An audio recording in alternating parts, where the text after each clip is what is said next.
దీపారాధన చేయడానికి ఏ నూనెను ఉపయోగించాలి? హిందువులు పూజ చేసే సమయంలో దీపారాధన చేస్తూ ఉంటారు. ఈ విధంగా దీపం పెట్టడం వల్ల మనలో దాగి ఉన్న దైవిక శక్తి మేల్కొంటుంది.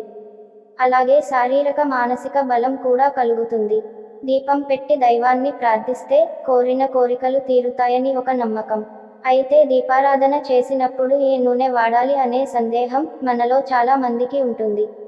అలాగే ఏ ఒత్తి వెలిగిస్తే శుభాలు కలుగుతాయి తెలుసుకుందాం. తామర కాడతో చేసిన ఒత్తులు వెలిగిస్తే పూర్వజన్మలో చేసిన పాపాలు అన్నీ తొలగిపోతాయి. తెల్లటి వస్త్రం మీద పన్నీరు జల్లి ఆరబెట్టి ఆ తర్వాత ఆ వస్త్రంతో వత్తులు చేసి దీపారాధన చేస్తే విశేష ఫలితాలు కలుగుతాయి. నువ్వుల నూనెతో దీపారాధన శనీశ్వరునికి శుభం. వేప నూనె, విప్ప నూనె, ఆవు నెయ్యితో దీపారాధన చేస్తే ఆరోగ్యానికి మంచిది.